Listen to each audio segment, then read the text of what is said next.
Back by no one's demand but our own from the DraftKings Sportsbook studios here in sunny, scenic, beautiful Elizabeth Park, Nashville, Tennessee. Welcome into another edition of the 615 Sessions podcast. I'm your host, Buck Rising. If you're new to this pod in the ATOZSPORTS podcast network, this is a Titans roundtable discussion with all of our different friends and faces from Titans media about, obviously, the Tennessee Titans. And today there's quite a bit to discuss. Hell, if we waited even 5 minutes ago to tape this podcast, it would have been a vastly less interesting episode. But Deshaun Watson now has a home. The Titans now have a feasible solution for tight end one. And John Glennon of Sports Illustrated, Luke Worsham of ATOZSPORTS are going to be our panelists today to discuss. We'll get to Johnny and Luke here in just a second, right after I tell you about the people who make this podcast possible. That's Two Rivers Ford. Two Rivers Ford in Mount Juliet or online at tworiversford.com is where you go for honesty and integrity in the car buying business.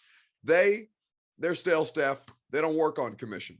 That's what makes them so special, because they're not going to put any pressure on you throughout the course of the search for your new vehicle. What they want to do is make sure you get exactly what you're looking for that fits your family's budget and your needs. And if you don't find the exact vehicle that you want on their lot in Mount Juliet, you can do what I did. You can do the Built For You program, which allows you to customize any Ford, any color, any accessories that come with that vehicle. They'll build it for you. They'll deliver it right to your door. One of the many reasons that Two Rivers Ford values customer service and customer satisfaction. Two Rivers Ford in Mount Juliet or online at tworiversford.com. Let's get to Johnny and Luke. All right, we got John Glennon of Sports Illustrated. We got Luke Worsham of ATOZSPORTS.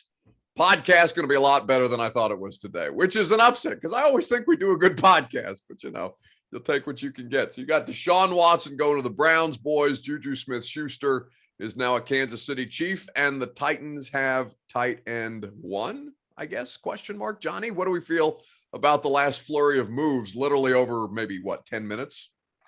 Yeah, well, speaking on the Titans first, I mean, I think it's a good thing. At the beginning of this week, tight end spot was barren, was a desert-like situation for the Titans. And there was a lot of backlash, of course, when the Titans announced they'd re-signed Jeff Swaim. There were a lot of people saying, "Oh, is that the answer? Is Jeff Swaim the guy?" And of course, I don't think he was ever going to be the number one tight end. If that was the case, then there was reason for the anger. But I don't think that was ever the plan. And I think Austin Hooper gives you certainly an upgrade in terms of being a guy who's able to catch the ball. He had some huge years with Atlanta. Some good years, the last two with Cleveland, not as good, but still a young guy, still very athletic, and I think adds another element that was missing for the Titans last year. And in my mind now, if you get a tight end, maybe if you use one of those 4th round picks on a tight end in the draft, and I think it's a very deep tight end draft class, all of a sudden your tight end room, whether it's Hooper as tight end one or draft pick as tight end one, and Jeff Swaim is kind of a number 3 blocking tight end, looks a whole lot better than it did at the start of the week. Well, you damn sure better hope that Jeff Swaim's not your blocking tight end based on last year, Johnny. I don't know if that is exactly the role that we want young Swaim in, Luke. I want to chime in on that because I think there's this misconception floating around out there that because Jeff Swaim is slow, big, and white, that means he is a really good blocker at tight end. And he's not.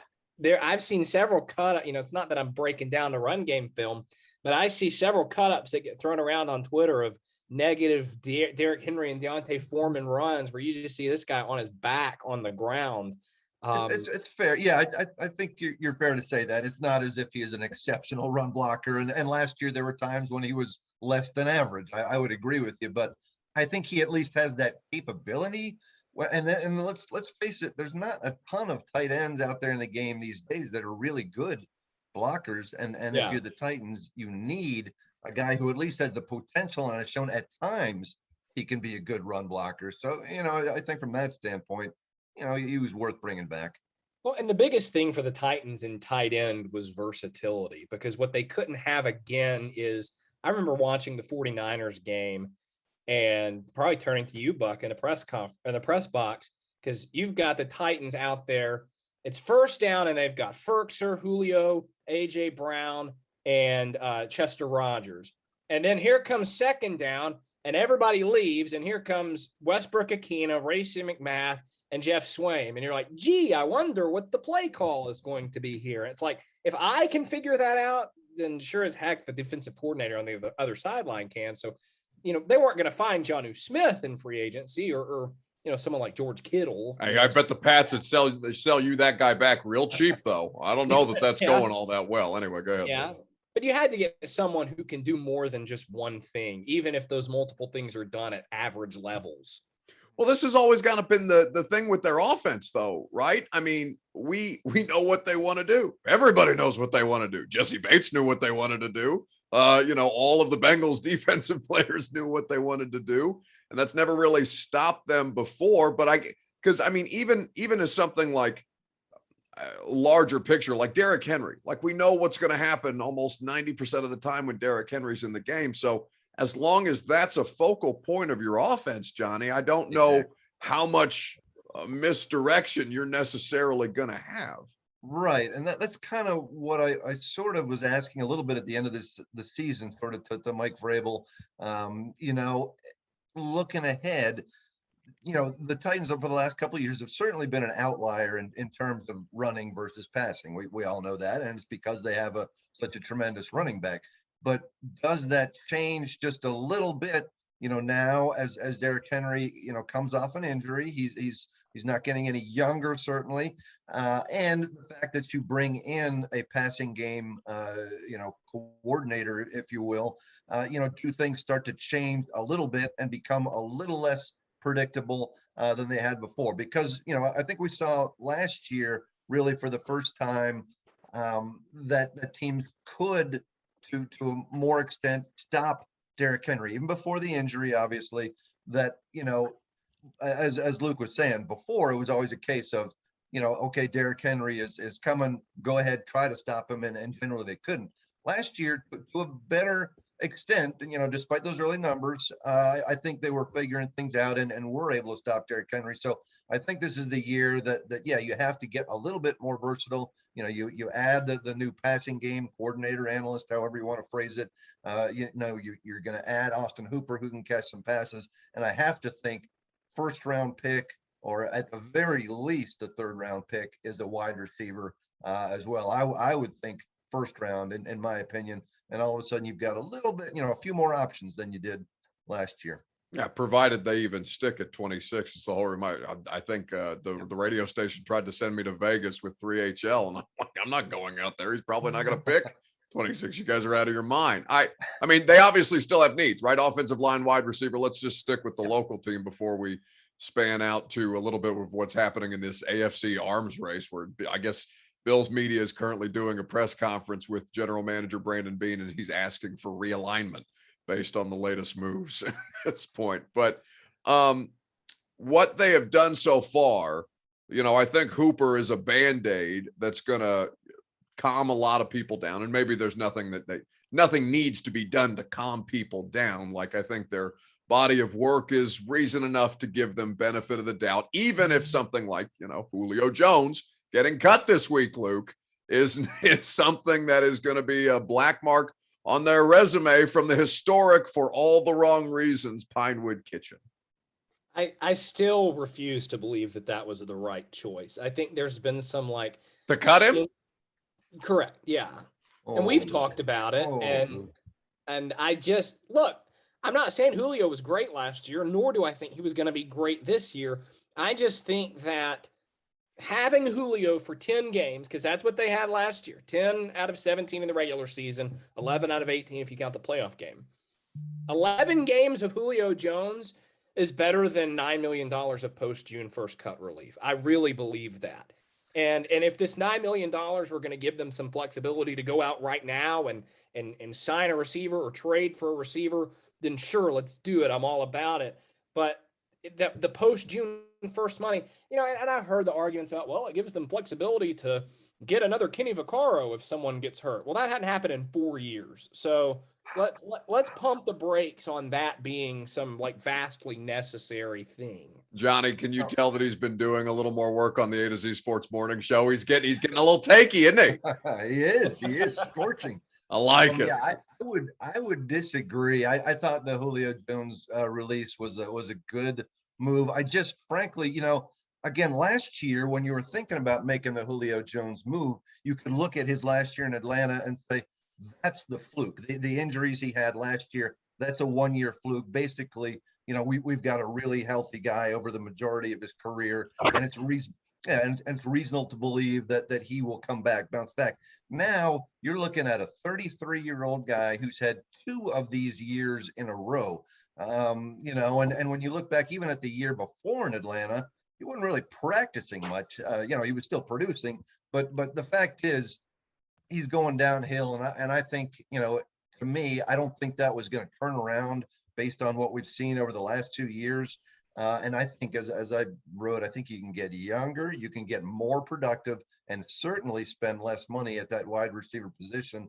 I just don't think Julio Jones was worth it for what he brought to the team and for the money that they were going to spend on him. Well, and consider this, guys, because Johnny, I mean, I understand what you're saying, Luke. To do it right now, it doesn't make all that much sense because you're not saving any money before free agency. One would assume that there is a strategy both through the draft or through additional free agents at this point, because I mean, they're really barren. AJ Brown, Nick Westbrook-Ikhine, Des Fitzpatrick, and Racey McMath is what you're rocking with at this point. So Josh Malone. Do not forget Josh Malone. How could I ever forget Josh Malone? Balls fans will string me up if I forget Josh Malone. Anyway, I have been saying for about 2 months that the Titans' goal this offseason needed to be putting themselves in a position, as awful as this sounds, putting themselves in a position to cut Des Fitzpatrick in training camp. Because I don't think they like him very much. We watched him week after week get chastised by Rob Moore in practice. And so by that, I mean have enough receivers that are clearly better than him so that he becomes a side thought in training camp, not someone that makes the roster simply because he has to. Well, but let me just to kind of finish the thought on Julio Jones. I think they had the injury season and they got the luck that they needed at the end because he was as healthy as he was going to be at the end of the year. And then they squandered it. You know what I'm saying? I almost think they've just seen best case scenario for a player in that situation, because that was the whole reason we thought I don't necessarily know that anybody thought they were going to dog walk the Bengals, but we were looking at it and thinking, how could they screw this up? They've got everybody, and Julio looks, great, but at least productive in Houston the final week of the regular season, where you're thinking, okay, they've got some juice heading into this thing, and now they have a week to get physically right, and then they blew it. I still think, though, that there's so much to be said for chemistry, repetitions, et cetera, with quarterback and especially wide receiver. Julio was obviously new last year.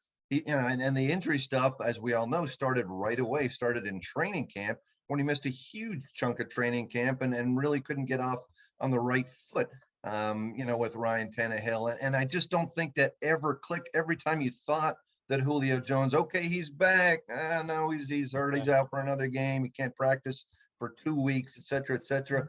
And you know how often we have heard Mike Vrabel over the years say how important simple availability is. And that's not just games, but that's practice too. When you're building chemistry, with teammates, and especially in a quarterback wide receiver situation.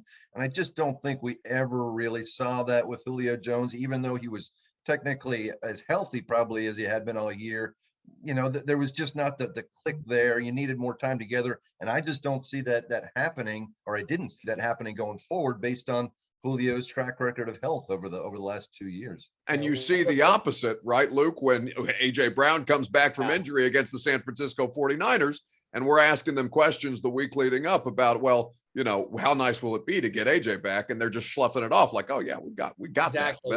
That's what we've got. And that's what having Julio on the roster prevents him from being able to generate in the same way like he did in his second year with Corey Davis, where they really found it, except when Corey kind of faded away towards the end of that season.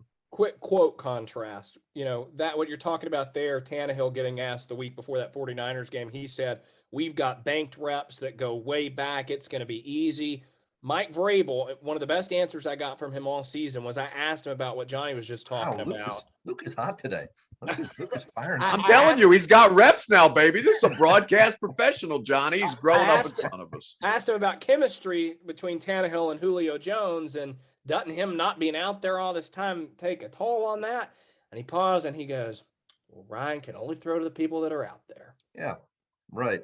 A very concise, very efficient response that you could read a lot, between the lines from, I think. Which I'm sure we've had plenty of those over our time speaking with Mike Vrabel.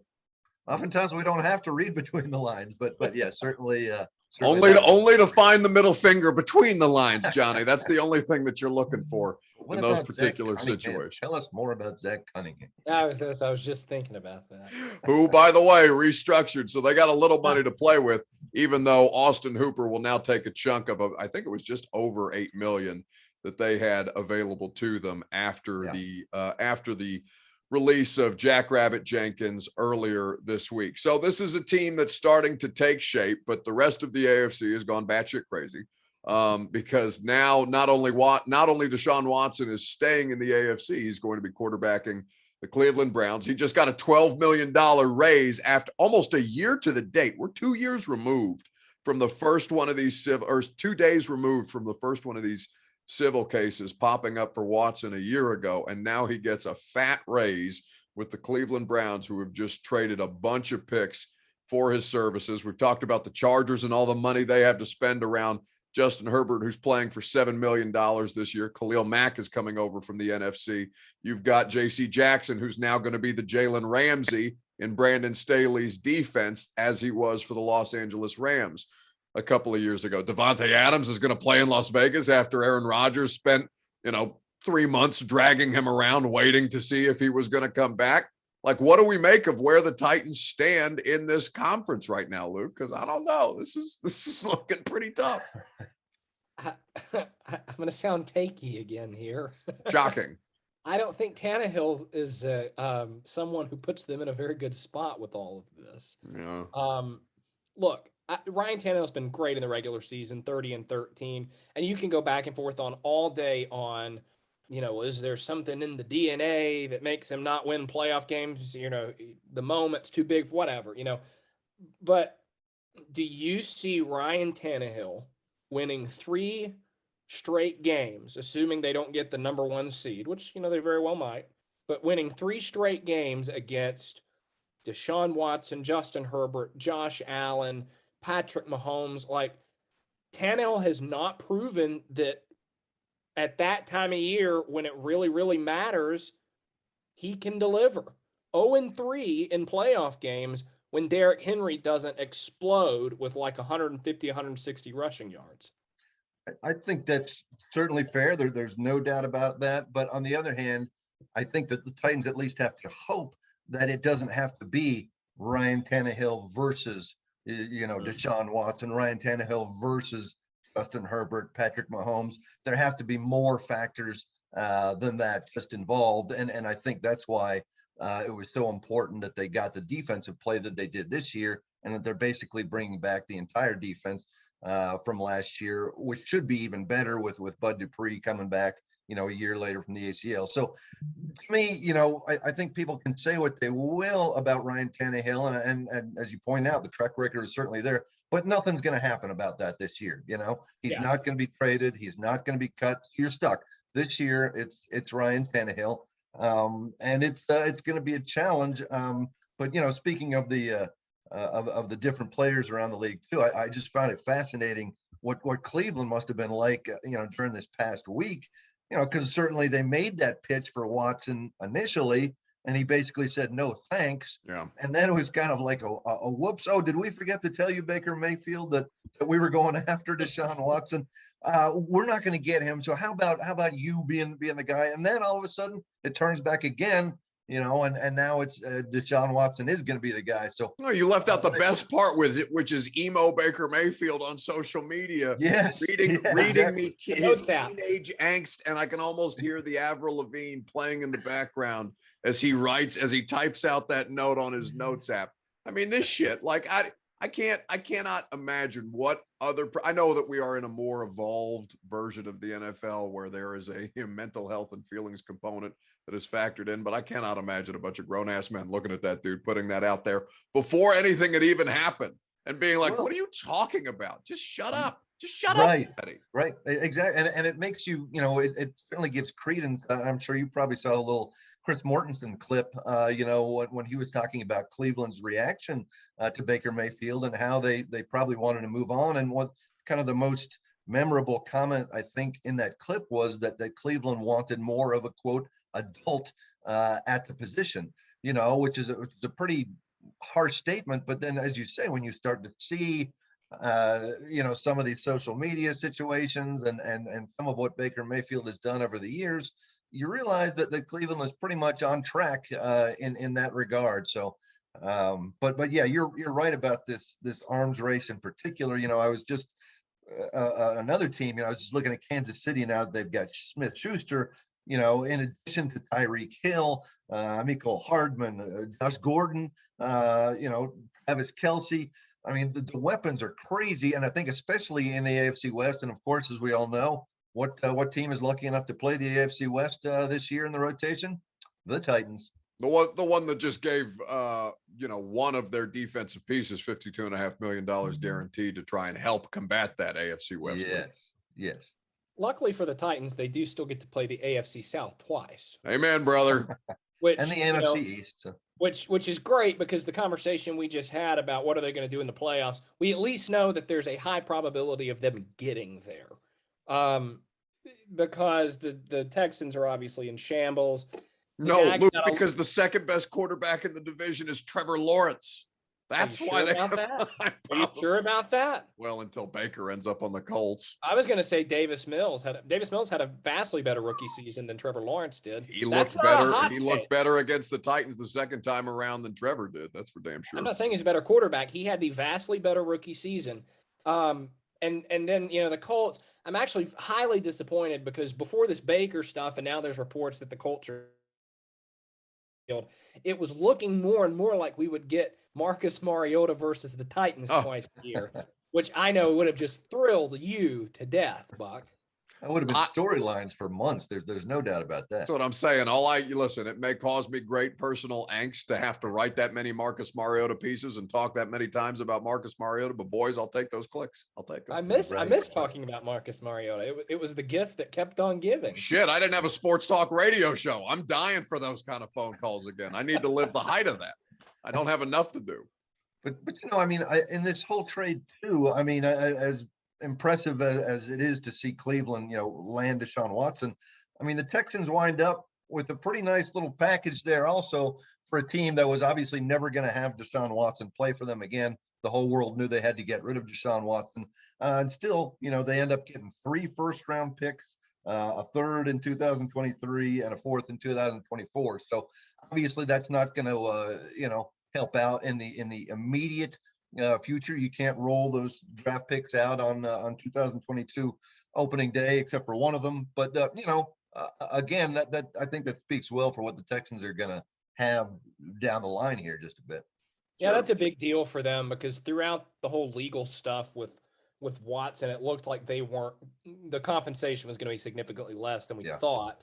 And with him he wasn't acquitted. He was never. Yeah, he's just not criminally charged. There's still civil cases that are out there. NFL might look at it differently. It's and I'm not declaring that Deshaun Watson is, innocent of all charges or anything like that. What I'm saying is this is a big win for the Texans organization who got exactly what we thought they would get for a Watson trade before any of this came out. Yeah. I think they were also basically helped out by the fact that Cleveland was initially turned down. You get the sense that Cleveland said, "Ooh, we got to rethink things." We got turned down, and Baker Mayfield sure as heck doesn't want to play for us anymore. So you would imagine that Cleveland went back to the drawing board, up the ante a little bit, in terms of what they were willing to pay for Deshaun Watson. And I would think that made the difference. Why do you think he chose Cleveland? It's a good Money. question because it's not like that's an easy division, Johnny. No, I would have to think he knew what the money obviously was going to be, and the spectacular amount of money. And as much as players always say, well, I like such and such coach or such and such system and so forth. If the money is right, you're going to find a reason to like a city or a coach or whatever. And let's face it, the money was insanely right for Deshaun Watson in this situation. And my guess is, not knowing exactly what the other offers were going to be for his new deal, I'm sure Cleveland was on top of that. Yeah, may I present to you the Jacksonville Jaguars, who are overpaying everybody to make them like Jackson. Right. All of a sudden, that's a better destination now. I love Jack's Beach, Johnny. It's lovely this time of year. Mike Silver once referred to that as the dysfunction tax. Yeah, that's exactly right. Listen, this franchise is not so far removed. This particular franchise is not so far removed from that same dysfunction tax. Let's quickly, because I want to keep this bite-sized for people, even though there's a lot to discuss, but I want to touch on these wide receivers, given that Christian Kirk was somebody who got a buttload of money for no particular reason other than said dysfunction tax. But you've got Davante Adams now making $28.5 million a year in his new deal with the Las Vegas Raiders. It's the most guaranteed money for a non-quarterback ever on this contract that Vegas has just given him after they traded with the Green Bay Packers for him on the tag. So between Christian Kirk getting 4 years, 72, and what Davante Adams just came in on an average annual basis, when the hell should they pay AJ Brown? Because I think he's going to make $25 million a year now, much less if they let him get to a prove-it year, Luke. No, you pay him as soon as you can. And the great thing about it is that money, regardless of whether you do it now or a year from now, the money doesn't start this next year. Right. They've still got a cheap AJ Brown year left.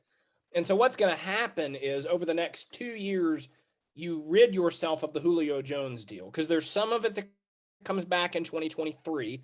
And so what you're doing is you're replacing Julio Jones with AJ Brown. And this is what happens in the NFL, right? You have one position that you pay a lot to, and then over time they get old and you move on, and then rookies grow, and just over time you put your money in different places, right? A few years back, the Titans had a ton of money tied up in the secondary with guys like Logan Ryan and Malcolm Butler and Kevin Byard. Now they still have Byard, but other than him, it's all young guys on rookie contracts, and they're putting their money at other spots. So the general rule is you just pay really good players. And so I say you get it done as soon as you can get it done, because the sooner, the cheaper. It also doesn't affect the cap this year. And it's just sort of the circle of life in the NFL, that when you have good players, you pay them. And that's why I'm just vastly perplexed at what the debacle of the Green Bay Packers losing Davante Adams. It is funny. Yeah, I think the same thing. I think you got to jump in and pay AJ quickly, but I think it's all of a sudden become a more difficult market to figure out too. And we have seen this, we have read this and heard this in terms of the free agency signings also. It's slowed a little bit on the wide receiver front, starting because Jacksonville overpaid their wide receivers by so much that, every wide receiver was then expecting to say, all right, if Jacksonville paid this much, you owe me this much and so forth, which you can't blame them for. Yeah. So I think, the market has to sort of refigure itself a little bit. Nonetheless, you have to get AJ Brown done this offseason, because for one reason, in particular too, if he's not signed, A, going into training camp, or B, going into the season, it becomes a huge distraction. And everybody's going to say, it's not a distraction. No, I compartmentalize. I don't think about that. I let my agents take over. Not the case. It's going to become an issue. And you don't need to do that. It doesn't send a good sign to your top players going forward either. And I think John Robinson, his track record has been a good one in terms of getting these early ones done. When you look at Taylor Lewan, when you look at Kevin Byard, guys that were coming up on that year, he got the job done early. They didn't have to worry about it during their last season, and things have worked out very smoothly since then. Yeah. They've got a lot of interesting decisions still yet to make because they could still use wide receiver help and they need to keep that quarterback upright. The defense looks about as solid as it can get, though, at this point, outside of some depth concerns. Luke Worsham, ATOZSPORTS.com is where you can read him. He's got he's on the A to Z Sports morning show on a regular basis. Luke, what's the name of the podcast that you're doing every week now, too? If I can remember it, the Tuesday Titans toss up, and sometimes I even say it wrong within it, but it's less than 10 minutes every week on Tuesday, just tossing up a Titans topic and giving you everything you need to know about it. And for more serious, less frivolous material, you can go to sportsillustrated.com and read the fine work of John Glennon. Boys, always a pleasure. Thank you, Buck. Appreciate it. Good to see you, Luke. All right, we'll wrap things up on this Friday. Hope you guys have a fantastic weekend. But a quick message from our friends at DraftKings Sportsbook before we let you go. College basketball fans, because college hoops currently on the television right now. Vols play on Saturday against Michigan after beating down mighty Longwood. Anyway, you can join the action on the court during the biggest tournament of the year with DraftKings Sportsbook. You can turn your team's victory into your own big win. New customers can bet just $5 on any team to win and get $200 in free bets if they do. It's just that simple. If they win, you win. DraftKings Sportsbook customers can also bet on college hoops with same-game parlays. Combine multiple bets from the same game for a bigger payout. The more legs you add, the more money you can win. DraftKings is safe, secure, and reliable. Best of all, you can deposit and withdraw your cash whenever it is that you want. So download the DraftKings Sportsbook app. Use promo code ATOZSPORTS. Bet $5 on any college hoops team to win and get $200 in free bets if they do. If they win, you win with promo code ATOZSPORTS this week at DraftKings Sportsbook. Must be 21 or older, Tennessee only. Minimum $5 deposit. Restrictions apply. See DraftKings.com/sportsbook for details. If you or someone you know has a gambling problem and wants help, call or text the Tennessee Red Line, 1-800-889-9789. So it's going to do it for us today on the podcast. As always, this thing may be invalid like 15 minutes from now because of what free agency is, but we know the Titans at least have addressed one of their major needs. Still substantial work to do at wide receiver and along the offensive line, but we'll be here to cover it with you. Make sure that you're telling your friends about the A to Z Sports Podcast Network. If you've got Titans questions, send them to my DMs on Instagram at Buck Rising. That's REISING, and we'll read them on the podcast for the Music City Mailbag. Talk to you guys next Friday on the 615 sessions.